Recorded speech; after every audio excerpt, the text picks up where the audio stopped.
Friends, बढ़ती हुई गर्मी में यदि आपके प्लांट ग्रोथ नहीं कर रहे हैं, उनमें फूल नहीं आ रहे हैं या फूलों का आकार बहुत छोटा है, पत्तियां पीली पड़ रही हैं, चाहे गुलाब हो, गुड़हल हो, मोगरा, अपराजिता, तो सभी पौधों के लिए आज मैं एक ऐसा खास फर्टिलाइज़र बताने वाली हूँ जिसका उपयोग करने के बाद रिजल्ट देखकर आप हैरान रह जाएंगे। क्योंकि मैंने 8 से 10 दिन पहले इस फर्टिलाइज़र का यूज़ अपने कुछ प्लांट्स पे किया था और उनका रिजल्ट मुझे बहुत ही चौंकाने वाला मिला। मैं आपको अपने प्लांट पर दिखा भी देती हूँ कि इसके किस तरह के परिणाम आए हैं। उसके बाद हम फर्टिलाइज़र बनाना स्टार्ट करेंगे। सबसे पहले आप मोगरा के पौधे को देखिए। इसमें फूल आ रहे थे, कलियाँ बन रही थी, लेकिन फूल पूरी तरह से खिल नहीं पा रहा था। कलियाँ एकदम फूल बनने से पहले ही पीली पड़ जाती थी या गिर जाती थी। कुछ इस तरह से देखिए, कलियाँ पूरे आकार में फूल नहीं दे पा रही थी। मैंने इस फर्टिलाइज़र को डाला और अब देखिए इसका रिज़ल्ट 1 हफ्ते में ही ज़बरदस्त इसमें फ्लावरिंग हुई है और फूल पूरी आकार का खिला हुआ है। कलियाँ भी इतनी मोटी मोटी बन के आ रही हैं और काफ़ी हेल्दी हैं। फुल सनलाइट में रखा हुआ मेरा ये मोगरा का पौधा बहुत तेज़ी से लगातार ग्रोथ कर रहा है और इसमें ढेरों फूल आ रहे हैं। इस फर्टिलाइज़र का यूज़ अपने रोज़ के प्लांट पर किया और मुझे बहुत ही अच्छा इसका रिज़ल्ट मिला। इसमें से ही एक प्लांट ये है, पूरी तरह से सूख चुका था और देखिए इसमें कितनी अच्छी नई ग्रोथ हो रही है। प्लांट में आज एक फूल भी खिला है।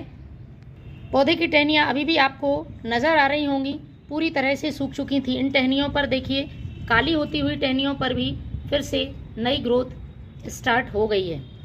तो नाइट्रोजन, पोटेशियम, फास्फोरस से भरपूर इस फर्टिलाइज़र को डालने से आपका प्लांट लगातार ग्रोथ करेगा।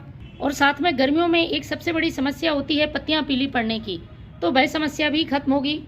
आज मैं अपने इस अपराजिता के पौधे पर इस फर्टिलाइज़र का यूज़ करने वाली हूँ। आप देख रहे होंगे कि पौधे की पत्तियाँ पीली पड़ रही हैं, साथ में प्लांट में कोई फ्लावर्स नहीं आ रहे हैं और ग्रोथ भी इसकी रुकी हुई है।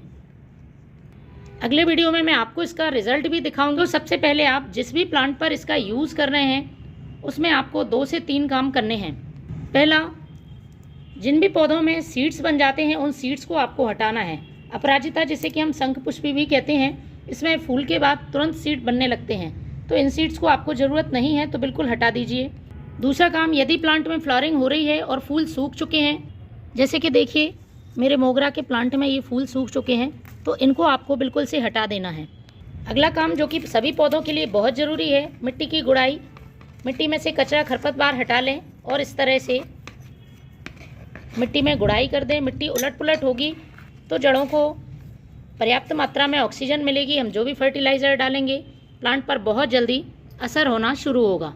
अब आपको सबसे पहले लेना है वर्मी कंपोस्ट। पॉट की साइज़ के हिसाब से आपको वर्मी कंपोस्ट लेना है। 1 मुट्ठी मैंने ये वर्मी कंपोस्ट मिट्टी में मिला दिया है। वर्मी कंपोस्ट सभी पौधों के लिए एक संपूर्ण खाद है। ऑर्गेनिक होने की वजह से किसी तरह का प्लांट पर कोई साइड इफ़ेक्ट नहीं होता है। मैं इस पौधे में 3 चीज़ों का इस्तेमाल करने वाली हूँ। कुछ चीज़ें मैं मिट्टी में मिलाऊंगी, एक स्प्रे तैयार करूँगी जिससे प्लांट में पत्तियाँ पीली होने की समस्या खत्म होगी, पौधा घना होगा, और तीसरा एक लिक्विड फर्टिलाइज़र डालूंगी जो कि पोटेशियम से भरपूर है। क्योंकि इस समय यदि आप प्लांट में फूल चाहते हैं तो आपको पोटेशियम रिच फर्टिलाइज़र देना होगा। वह भी ऑर्गेनिक होना चाहिए। किसी भी केमिकल फर्टिलाइज़र या इंसेक्टिसाइड, फंगिसाइड से आपको बचना है। पौधों को गर्मी के मौसम में नहीं देना है।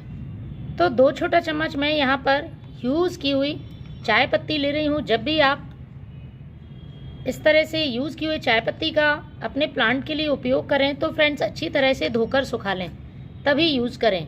यदि आपके पास ये नहीं है तब आप फ्रेश चाय पत्ती का भी यूज़ कर सकते हैं। 1 छोटा चम्मच फ्रेश चाय पत्ती डालें। तीसरी चीज़, विटामिन सी से भरपूर है। प्लांट की मिट्टी में चींटियाँ, इंसेक्ट, फंगस को दूर करने का काम करती है। साथ में प्लांट की इम्यूनिटी को बूस्ट करती है। पौधा जल्दी जल्दी बीमारी की चपेट में नहीं आता है और इसके साथ ही मिट्टी के पीएच को एसिडिक कर देती है। तो ये है नींबू के छिलके। आपको नींबू के छिलकों को सुखा लेना है और पीसकर कुछ इस तरह से पाउडर बना लेना है। तो 1 छोटा चम्मच मैंने ये नींबू के छिलके का पाउडर लिया है। तो जितने भी फूलों वाले पौधे हैं वो एसिडिक सॉइल में बहुत अच्छी फ्लावरिंग करते हैं। तो नींबू के छिलके का पाउडर और जो मैंने ये यूज़ की हुई चाय पत्ती ली है, दोनों का काम प्लांट की मिट्टी को एसिडिक करना होता है। बस हमें ज़्यादा मात्रा में इसका इस्तेमाल नहीं करना है। अब हम इसे मिट्टी से कवर कर देते हैं और डालते हैं लिक्विड फर्टिलाइज़र, क्योंकि अभी हमें प्लांट को पोटेशियम देना है। तो फ्रेंड्स, ये है प्याज के छिलके का पानी। प्याज में भरपूर मात्रा में पोटेशियम के साथ साथ कई और भी माइक्रोन्यूट्रिएंट्स होते हैं। आपको एक मुट्ठी प्याज का छिलका 1 गिलास पानी में 24 घंटे के लिए भिगाकर रख देना है।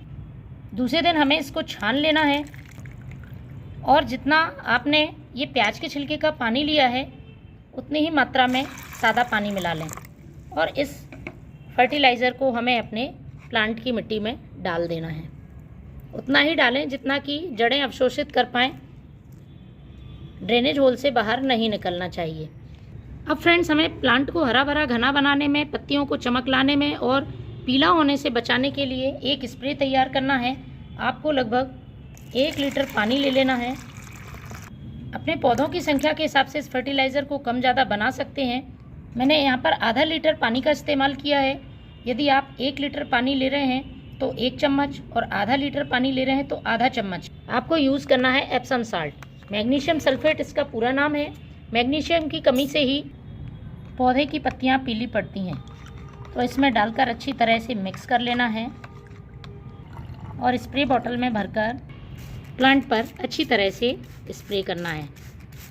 सुबह या शाम के समय आप ये सारे काम करें, प्लांट पर स्प्रे करें, फर्टिलाइज़र दें। बहुत तेज़ धूप में आपको स्प्रे नहीं करना है। आप देखेंगे कि आपके प्लांट तेज़ गर्मी में भी बहुत अच्छी फ्लावरिंग कर रहे हैं और हरे भरे बने हुए हैं। Thank you.